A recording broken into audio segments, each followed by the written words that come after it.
Dios les bendiga, es un placer poder estar aquí nuevamente con ustedes. Gracias por la oportunidad que el pastor me da de poder compartir en esta tarde la palabra del Señor, ¿no? Es una bendición siempre poder hablar de Dios y de las cosas que Él hace, ¿no? Vamos a inclinar nuestro rostro y vamos a orar nuevamente a Dios para que sea Él el que conduzca este estudio. Padre, en el nombre de Jesús, te damos gracias, Señor, porque estamos aquí reunidos. Sabemos, Padre, que tú eres un Dios amoroso, fiel, bondadoso, Señor, y que el propósito más grande, Señor, es de que nosotros tengamos conocimiento de ti. Por eso, Señor, aquí estamos, abre nuestros corazones, nuestra mente, Señor, y que tu palabra, Señor, caiga, Señor, en un corazón dispuesto, Señor, para que pueda ser también puesta por obra en nuestras vidas, Señor. En el nombre de Jesús, Señor, te damos las gracias. Amén. Bueno, hoy el tema que voy a compartir se llama Dios obra todo para bien. Y cuando estábamos en medio del canto sobrenatural, yo entendía todas esas cosas, ¿no? Tenemos un Dios sobrenatural que hace todo perfecto, que un Dios que no se le escapa nada, un Dios que tiene el control de todas las situaciones. Él es sobrenatural, dueño de cielo, tierra y mar. Es lo que decía el canto. Entonces, Dios es el Dios de los cielos, es el Dios de la tierra y es el Dios de nuestra vida. Nada se le escapa a Él. Hoy vivimos en tiempos muy difíciles, complicados, tiempos que nunca yo creo que a ninguno de nosotros nos había tocado vivir o pasar, ¿no? Quizá lo habíamos conocido a través de la historia, a través de lo que había acontecido hace muchos años, ¿no? Pero que lo estuviéramos viviendo de una manera palpante, pues nunca, ¿no? Y nos ha cambiado la vida. El mundo está trastornado, el mundo está como enloquecido, lleno de tantas cosas en sus formas de pensamiento, ¿no? El mundo actual, como hace ratito yo lo platicaba con Jaime, está tomando una forma de pensamiento muy subjetiva, donde las verdades absolutas las han hecho a un lado, ¿no? Ahora, lo que yo pienso, eso es lo que es, o lo que tú piensas depende, o sea, ¿a quién le preguntes, no? Entonces, olvidarnos de Dios, hacer a un lado a Dios y de su verdad, es una cuestión muy peligrosa en estos tiempos.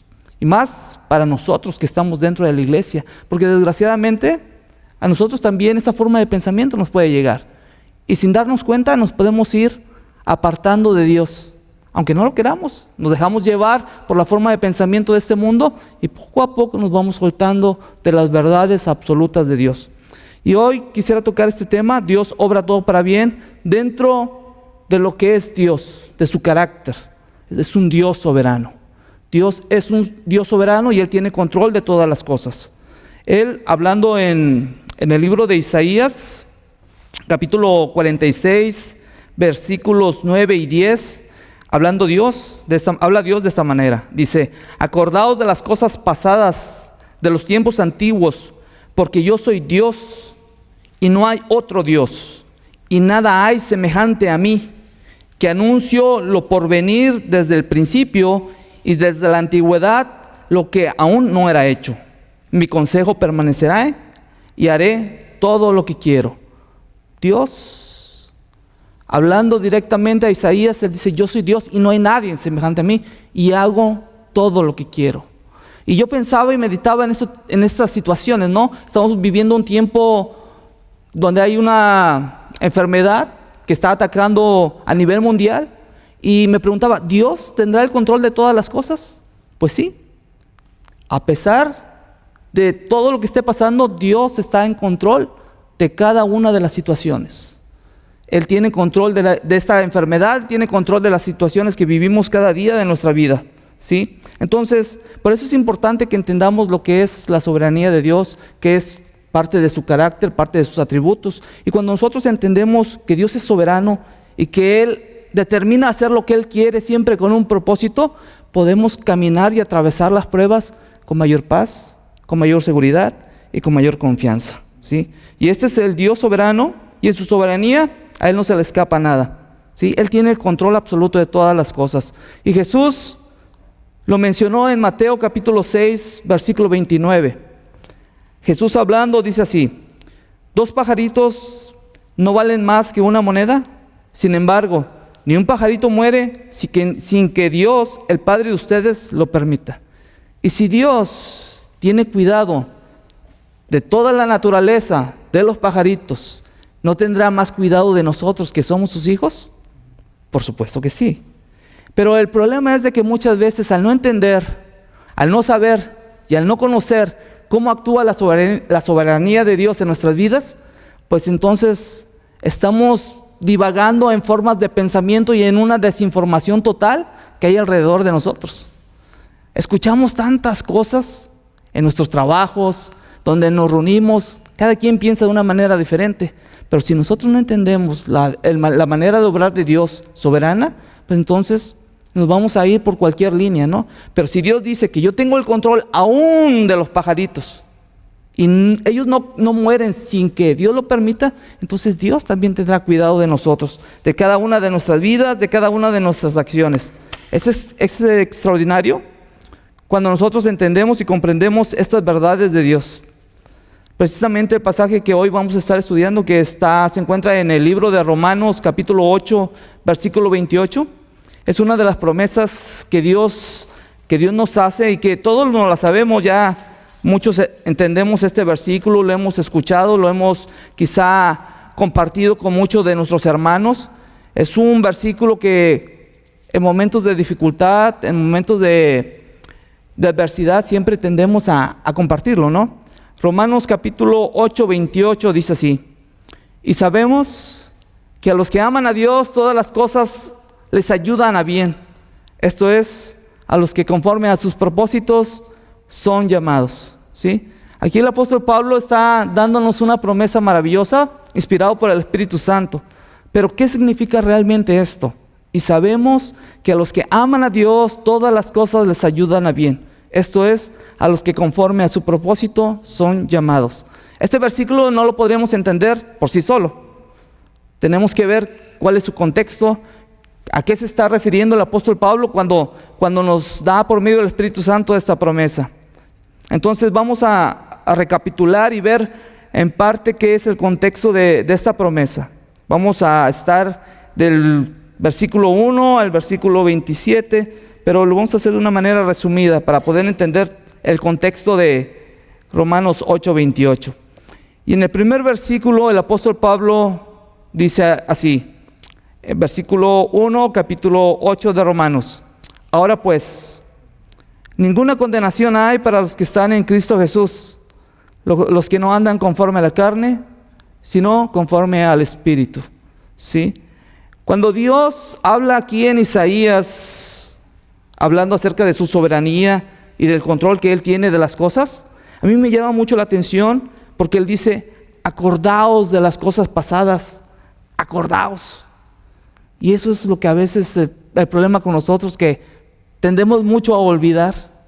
Por eso cuando Pablo habla en Romanos 8, 28 y dice: y sabemos que a los que aman a Dios todas las cosas les ayudan para bien, Él lo hace en un contexto de que debemos primeramente recordar todo lo que Dios ha hecho por nosotros para poder entender bien lo que Él está haciendo en el presente de nosotros. Entonces, en el versículo 1 dice: ahora pues, ninguna condenación hay para los que están en Cristo Jesús, los que no andan conforme a la carne, sino conforme al Espíritu. ¿Qué mayor bendición hemos obtenido nosotros, sino el perdón de parte de Dios? No hay condenación.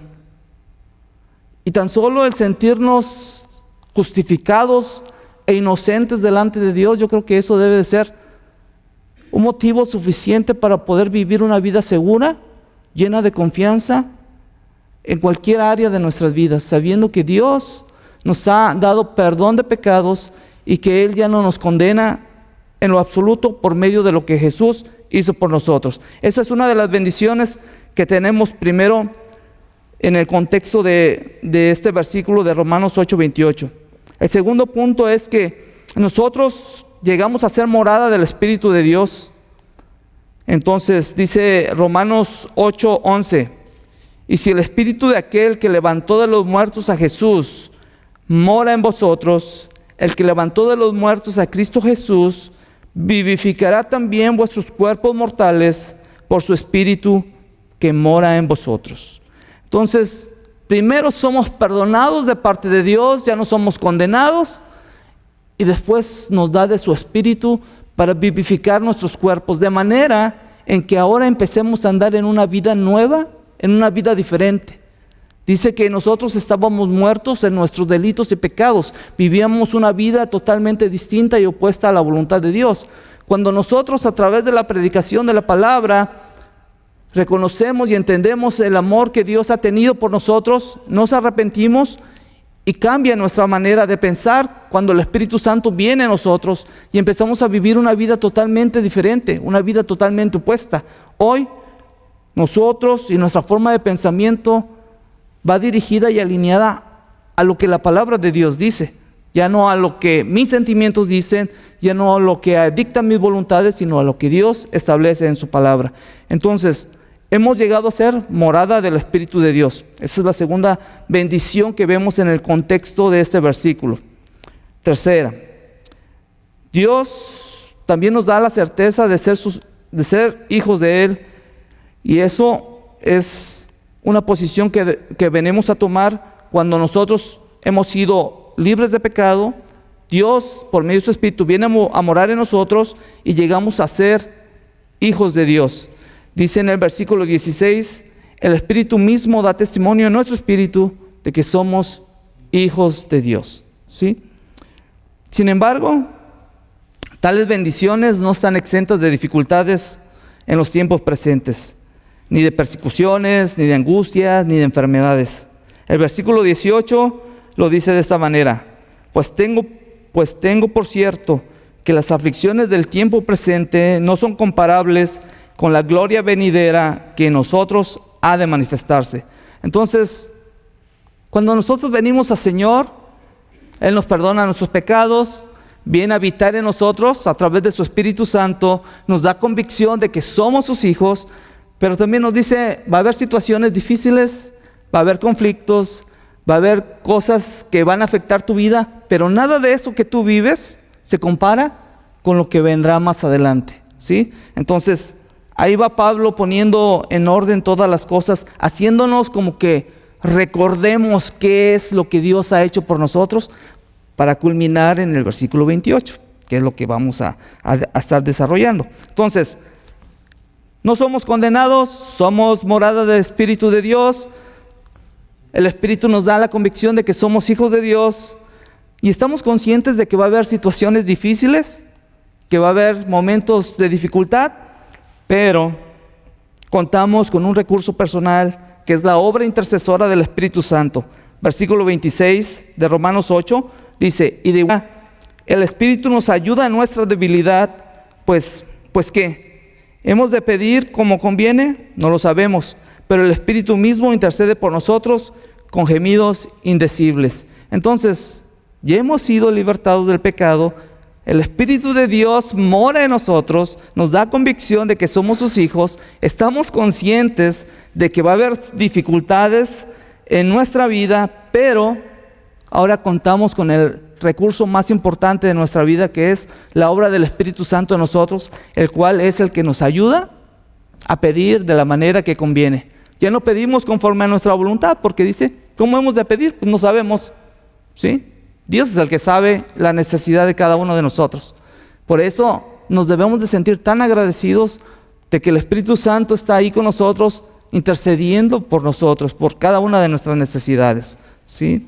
Entonces, así es como llegamos al verso 28 de Romanos, ¿sí? Y sabemos que a los que aman a Dios, todas las cosas les ayudan para bien, ¿sí? Y aquí el apóstol Pablo empieza con la frase, y sabemos, ¿sí?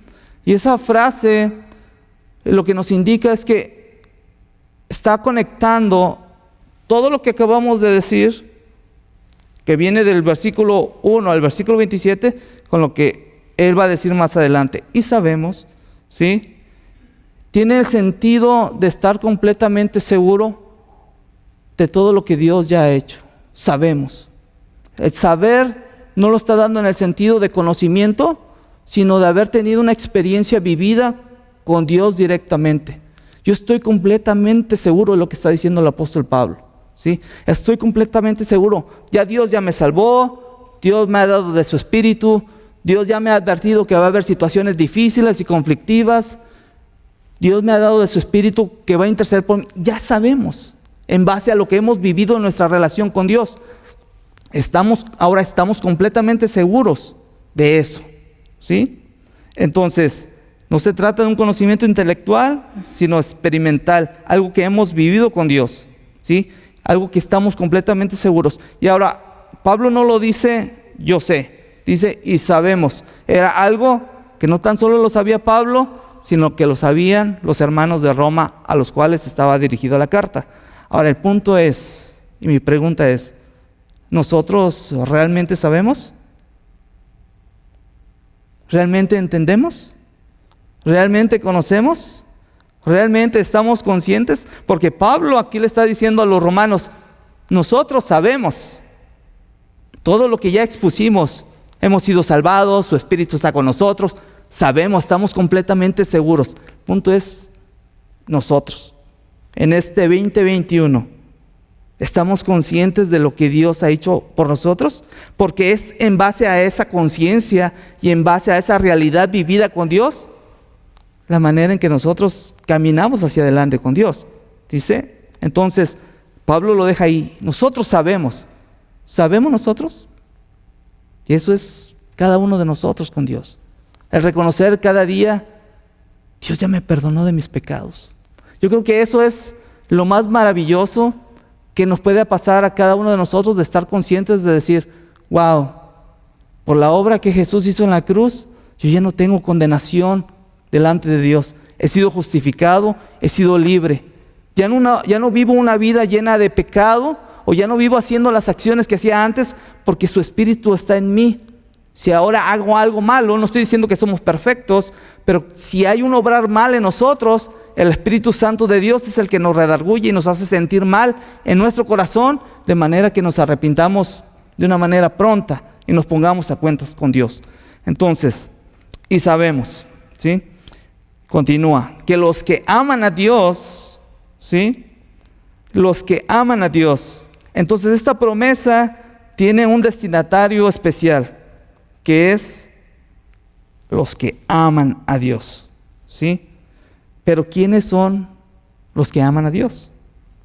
Si nosotros saliéramos a preguntar a cualquier persona, oye, ¿tú amas a Dios? Oh, pues sí, Dios es bueno. Me ha dado un trabajo, me ha dado casa. Esa sería quizá la respuesta de cualquiera, ¿no? Pero ¿a quién realmente se refiere Pablo cuando está diciendo, y sabemos que a los que aman a Dios, ¿sí? Sabemos que a los que aman a Dios, ¿sí? Y hay que recordar algo. Nosotros no amamos a Dios primeramente, sino que fue Él el que nos amó primero a nosotros. Y es en ese contexto que Pablo está diciendo. Nosotros amamos a Dios porque primeramente Él nos amó primero. Primera carta de San Juan, capítulo 4, versículo 19, lo dice de esta manera. Nosotros no le amamos a Él. Nosotros le amamos a Él porque Él nos amó primero.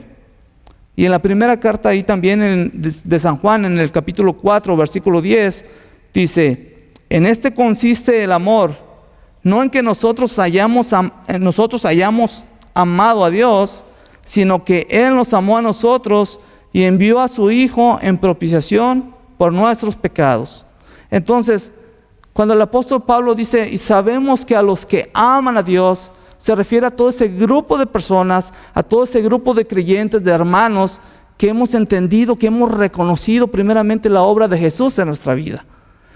Porque de tal manera amó Dios al mundo, que ha dado a su único Hijo, para que todo aquel que en Él cree no se pierda, mas tenga vida eterna. Entonces, Pablo está dando esta palabra a todos aquellos que aman a Dios, en el sentido a todos aquellos que han reconocido primeramente que han sido salvados, que reconocen que el Espíritu Santo es el que dirige sus vidas, que tienen a Dios como fundamento de su vida. Entonces, y sabemos que a los que aman a Dios, todas las cosas les ayudan para bien. Y todas las cosas, pues, significa todas las cosas. Todas las cosas las buenas, las no tan buenas, las más o menos buenas y las buenas, ¿sí? Todas las cosas tienen un propósito final para bien de nuestras vidas. Pero la secuencia que va dando Pablo es esa. Los que amamos a Dios, los que hemos entendido, los que sabemos y comprendemos lo que Cristo ha hecho en nuestras vidas. Es la única manera. Porque, vuelvo a la misma pregunta, si salimos y preguntamos a cualquier persona, oye, ¿tú amas a Dios? Ah, sí, Dios es bueno, sí. Pero quizá no entienda la obra de Jesucristo en su vida. Entonces eso le impide poder seguir la dirección realmente de Dios en su vida. Y lo aparta más a causa de su pecado, ¿sí? Entonces, todas las cosas significa todas las cosas, ¿sí? No excluye las malas. Si tenemos tribulación, todo cooperará para bien. Si tenemos enfermedad, todo cooperará para bien en toda situación. Pablo ya lo explicó en el versículo 18, ¿sí? Todo lo que vivimos en el presente no se compara con la gloria que el Señor nos dará, ¿sí? Dios es quien hace todo para bien. No hay nada al azar. Dios tiene control de todas las cosas. Aquí no hay nada de que pues me fue bien porque pues no sé, me fue bien, ¿no? Dios ha dictaminado que Él, todo lo que pasa en nuestra vida, cooperará para bien. Y uno de los ejemplos que pude encontrar en la Biblia con respecto a esto es la vida de José. Está en el Génesis capítulo 37, no vamos a leer, solamente voy a hacer una pequeña reseña de lo que Dios hizo a través de la vida de José. Dios con José le da un sueño y eso marca su vida y eso marca su propósito también en su vida. Y José vive a través de ese sueño que Dios le había dado. José era uno de los hijos de Jacob y su padre lo amaba de una manera intensa, ¿no? Y él vivía una vida feliz, como cualquier joven. Pero tenía unos hermanos que no lo querían. Y entonces sus hermanos lo intentan matar primeramente y después uno de sus hermanos interviene y dice, ok, no hay que matarlo, vamos a venderlo. Y entonces José, de sentirse privilegiado por tener un sueño impactante de parte de Dios, por sentirse lleno de amor por parte de su padre, de repente se encuentra en otra realidad, las cosas le empiezan a cambiar. Y entonces lo venden como esclavo a Egipto. Y en Egipto él vive diferentes situaciones y es llevado a la cárcel. Y en la cárcel pues él trata de salir libre por medio de unos amigos por ahí que le echaran la mano para salir cuando estuvieran delante de Faraón, pero pues pasaba el tiempo y no pasaba nada, ¿no? Pero a lo largo de toda esta historia, cuando uno la va viendo en detalle, uno se va dando cuenta de que a pesar de todas las dificultades que estuvo viviendo José, Dios estaba con él.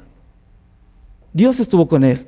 Y eso es lo que nos indica que independientemente de lo que nosotros estemos viviendo, sean cosas buenas o sean cosas malas, Dios siempre está con nosotros. Él así lo prometió. Jesús dijo, y yo estaré con ustedes todos los días hasta el fin del mundo. Independientemente de que si hay COVID, si no hay COVID, si vives bien, si no vives, a Jesús no se le escapó nada.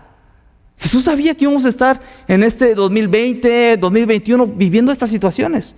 Y Él dijo, yo voy a estar con ustedes. El problema es de que a los que se nos olvida es a nosotros. Y a veces nos desanimamos. Y a veces como que caemos en una apatía. Y ya no queremos y ya no tenemos ganas de hacer pues lo que antes hacíamos. Dejamos de orar, dejamos de tener interacción entre nosotros y poco a poco pues nos vamos desligando del propósito que Dios tiene para nuestra vida, ¿no? Pero lo que más peculiar con José es de que él nunca se olvidó de eso. José fue un hombre que guardó su integridad, por eso fue a parar a la cárcel, porque al ser seducido por la esposa de su amo, él prefirió salir corriendo que quedarse y caer en la tentación. Entonces, eso lo único que nos enseña es la integridad que había en José y la convicción que él tenía acerca de los planes que Dios ya le había dado a través de sus sueños. Pero después las cosas empiezan a cambiar. José sale de la cárcel, llega a casa de Faraón, y Faraón lo pone como el segundo, con el propósito de que gobierne sobre todas las cosas, ya que iba a venir una gran hambruna, iba a pasar situaciones bien difíciles, y entonces José cae en el propósito indicado que Dios tenía para él. Quizá al principio podíamos ver que las cosas le iban saliendo muy mal, y entre más males salían, más se alejaba del sueño que Dios le había dado. Pero Dios ve las cosas de una manera totalmente opuesta a como nosotros los vemos.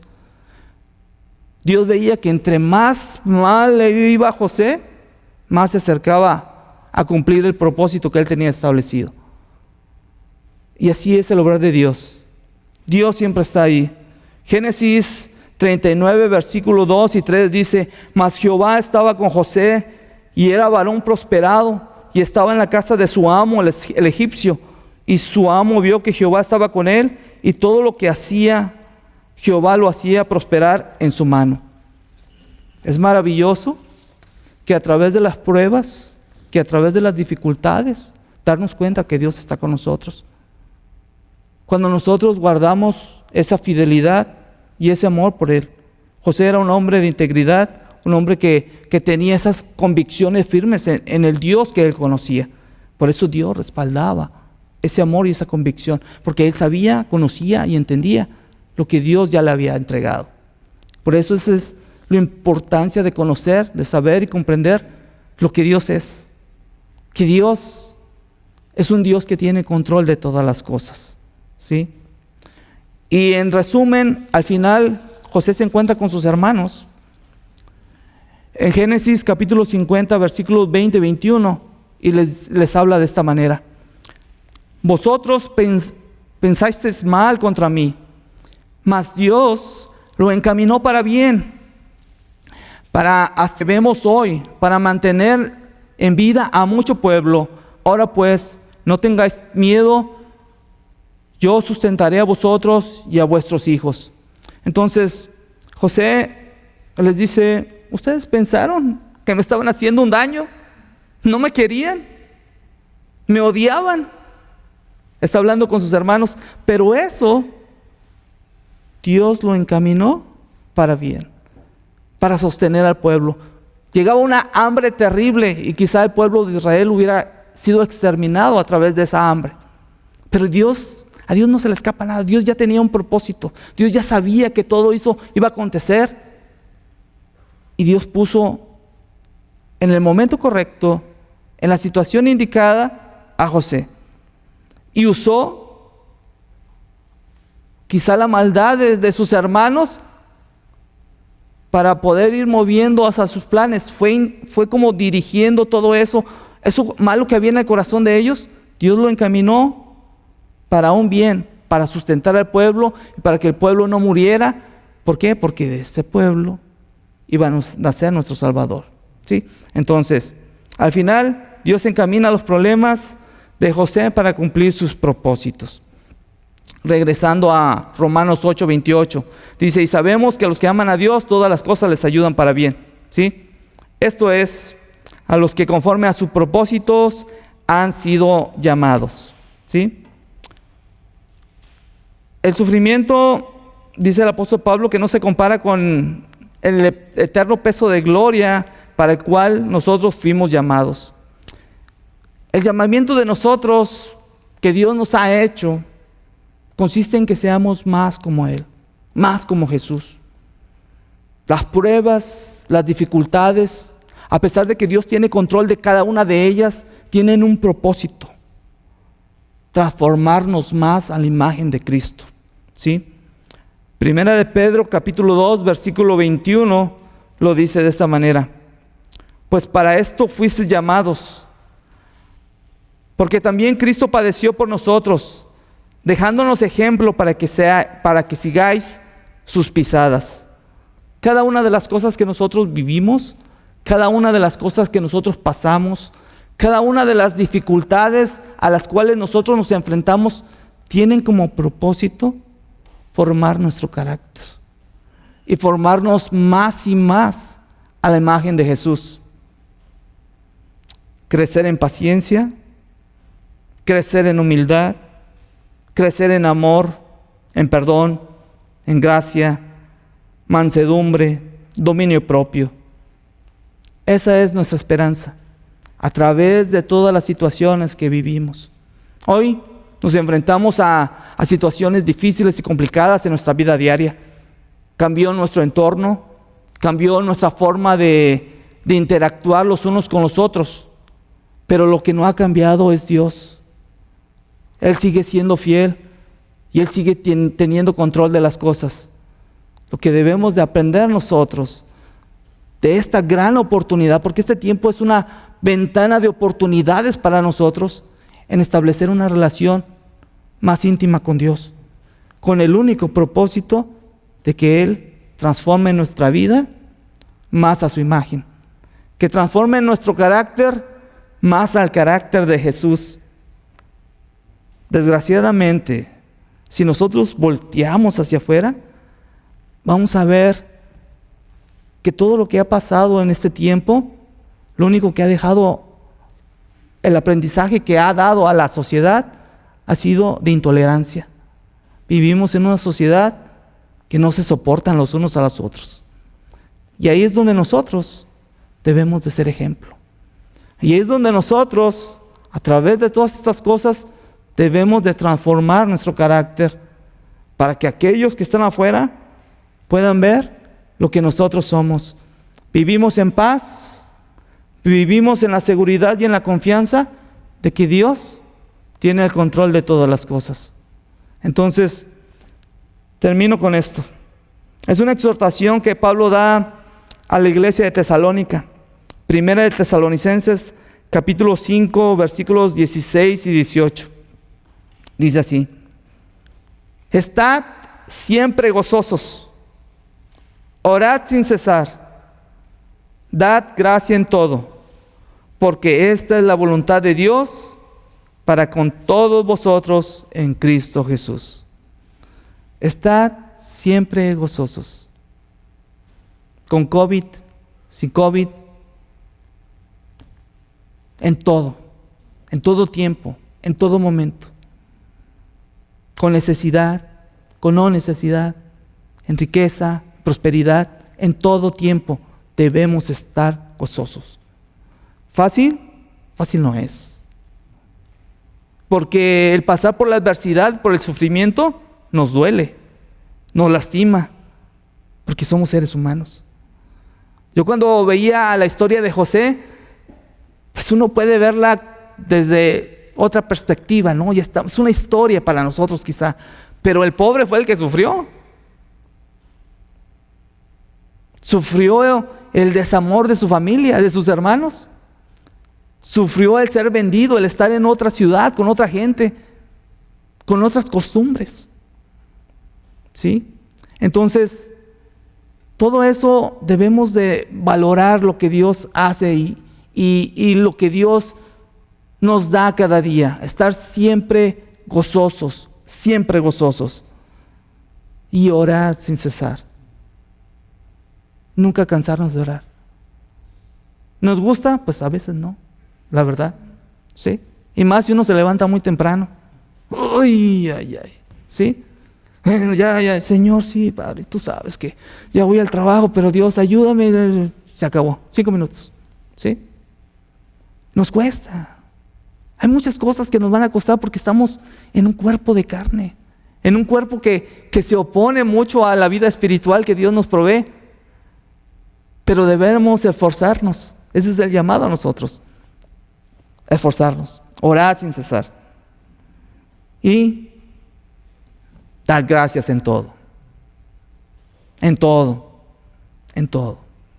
Son cosas difíciles, cosas a las que no estamos acostumbrados. Pero no olvidemos lo que Pablo dice en el capítulo 8 de Romanos. La obra del Espíritu Santo intercediendo por nosotros. Ya no somos nosotros. Ya no es nuestra voluntad.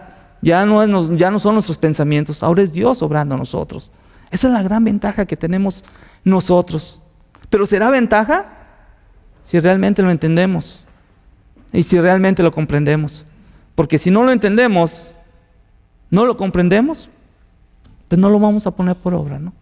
Entonces, hay una gran bendición en esta promesa. Para los que aman a Dios, todas las cosas nos ayudan para bien. Vamos a sacar algo bueno de todo esto, de todas estas situaciones que hemos vivido a lo largo de este año y medio quizá, porque Dios así lo promete, ¿sí? Entonces, vamos a orar, hermanos, y vamos a darle gracias a Dios, porque Él es bueno, Él es fiel, y porque Él tiene cuidado de nosotros. Amén. Padre, te damos gracias, Señor, porque nos has permitido compartir, Señor, tu palabra, porque nos has permitido, mi Dios, entender de que tú tienes el control de todas las cosas, Señor. Ahora, mi Dios, que sea el poder de tu Espíritu, Señor, el que obre en nuestras vidas, y que sea, Señor, el poder de tu Espíritu, Señor, el que nos dé la capacidad, la fuerza, la voluntad, Señor, para seguir adelante. Tú obrando en nosotros, Señor, para hacer luz en medio de un mundo, Señor, que cada vez está más oscuro, Señor. En el nombre de Jesús te damos las gracias.